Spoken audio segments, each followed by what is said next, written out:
This is a bag that I was recently gifted a few months ago, and it's from a brand that's relatively unknown, but I think that will be changing soon with bags like this. The brand is called Leo and Violette. They are from Paris. It's a couple, Leo and Violette, the actual names of the owners. And they've actually been in business for about 10 years. They recently celebrated their 10-year anniversary. So they started in 2013. I only discovered them because I was looking for an understated bag in either black or a neutral colour such as this, which is taupe. And I came across their website, which was amazing. Their website goes into the history of the company, what they stand for, how each bag is made, what it costs to make each bag, the design process behind each bag. You really feel like you're having a one-on-one conversation relationship with the actual brand when you sit there and read. They come across quite warm, and that's what enticed me to reach out to them. And I have to say, I was super surprised when they offered to gift me a bag in return for an honest review. And it will be an honest review. I am not easily swayed by money or anything free. My integrity doesn't change whether I paid for something or whether it was gifted to me. So my opinions will be honest, and the company will be aware of that. So the company recently celebrated 10 years in business, and as a special gift for all their purchases, everyone was gifted this giant 10-year anniversary tote bag. I've used this at the supermarket and for shopping, and it's really, really thick canvas with a lovely 10-year design with their brand on it. So that was a really nice surprise. I will insert the actual unboxing of the bag and how it arrived and the brilliant packaging.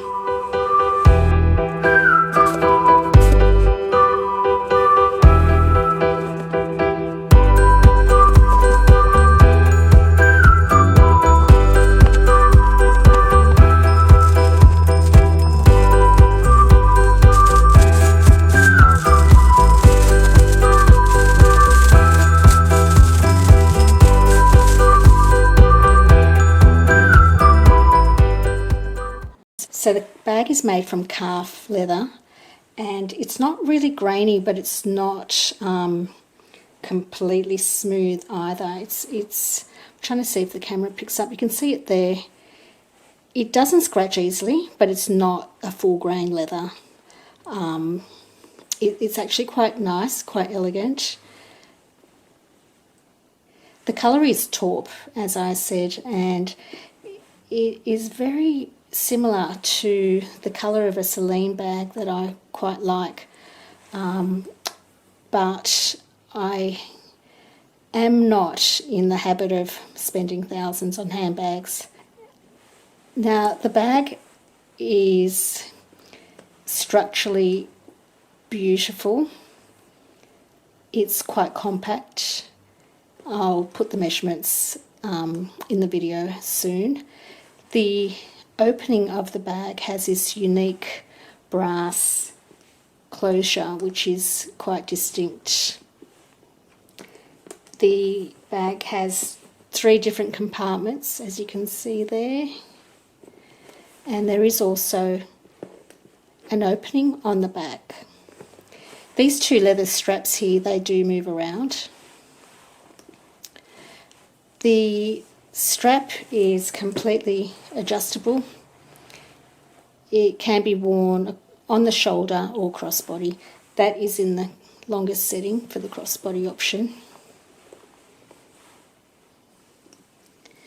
The opening is very easy to manoeuvre, really easy to use. I'll pop in a little video of me using it just with one hand while it's sitting on my shoulder.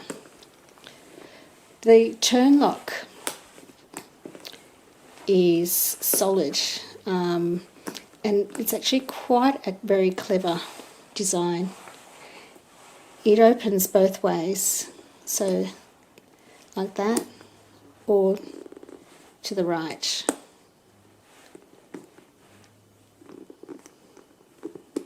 It goes right around if you wanted it to.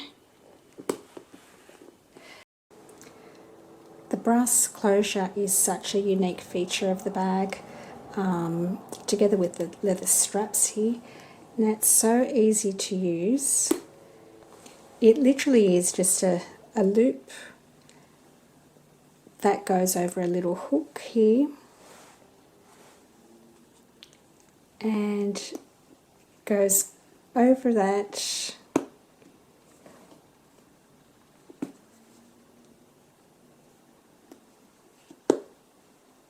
and then you close it up. The stitching on this bag is superb. It is amazing, amazing quality.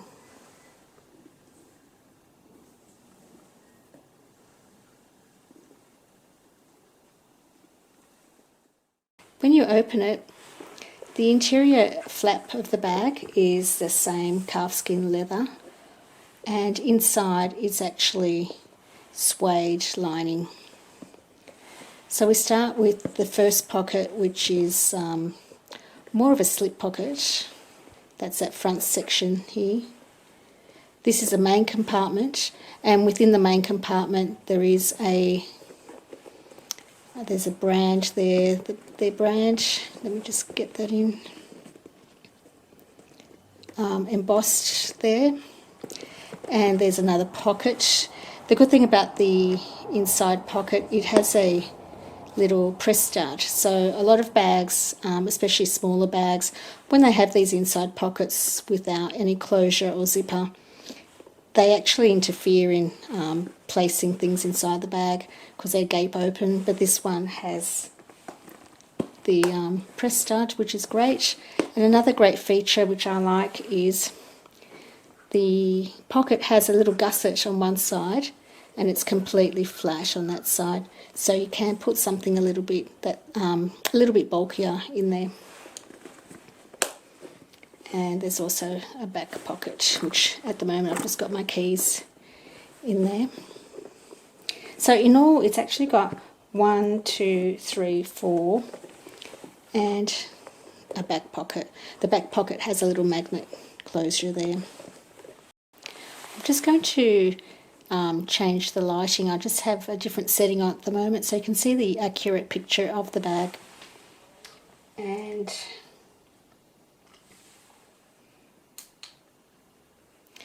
it is a very neutral colour. The website depicts it very accurately, and the mod shot pictures, which I'm going to insert soon, also depict the accuracy of the colour. So this sort of colour goes with anything in your wardrobe basically, and it's a trans-seasonal bag, so it's not just for summer or winter. So I'm going to show you how I pack this bag. So I do just keep these are my house keys and my car keys. At the moment I'm using a little compact clear little bag, and it's basically got my daily essentials in here. So this fits nicely across like that, and I managed to get my little wallet, compact zippy wallet, to line up with the makeup bag.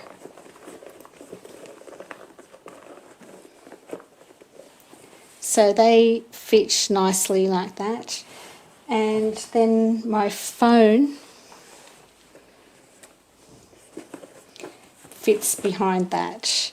So car keys, phone, all my daily makeup requirements for going out, my wallet, and we can still put something in there, and also the back pocket.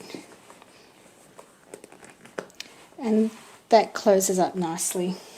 So it doesn't look bulky at all. It actually displays to me elegance and style, without any flashy brand names or logos. Looking at the bag, it looks expensive, it looks classy. I do see people looking at the bag when I'm wearing it. It's unique. It's not a bag you see on, everyone.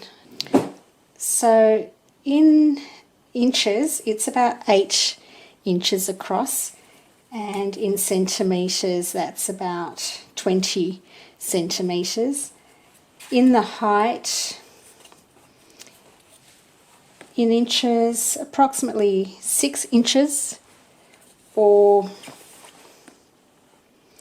15.5 centimetres, and the depth of the bag in inches, about 3 inches there, or 7.5 centimetres. Now, in terms of cons, I don't really have any. The only little thing that I considered, and it's no deal breaker, is the gold, the brass hardware here is quite yellow. It matches the buckle on the shoulder strap, but then on the side, this little rivet here which holds the shoulder strap in place is a different colour gold, and again it's something quite small, and I'm not sure if you noticed that. It would be nice to have it consistent. I do prefer the lighter gold. Can you see that difference? Yeah, so on the one bag it would be nice to have a uniform colour of all the hardware. The only other very small thing I noticed, and I noticed this if you go back to when I unboxed the bag, you can see the underside of the closure feature. There's 2 little bumps that sort of show up, and again it is the hardware fixture, so I guess it's hard to hide that, but you can notice on the bag just the 2 little bumps. This one is called Gianni.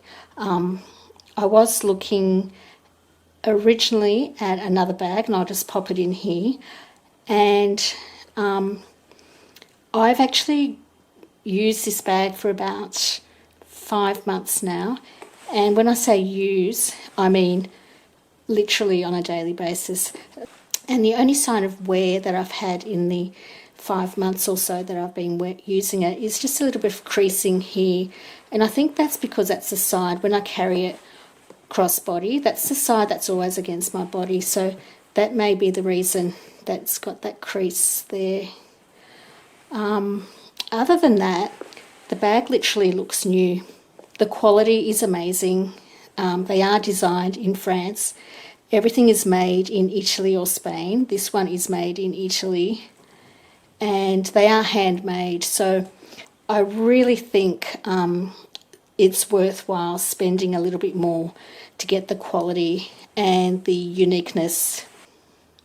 Yeah, if you want something unique, elegant, something that looks classy, not necessarily the most popular bag on YouTube or Instagram, yeah, highly recommend Leo and Violette.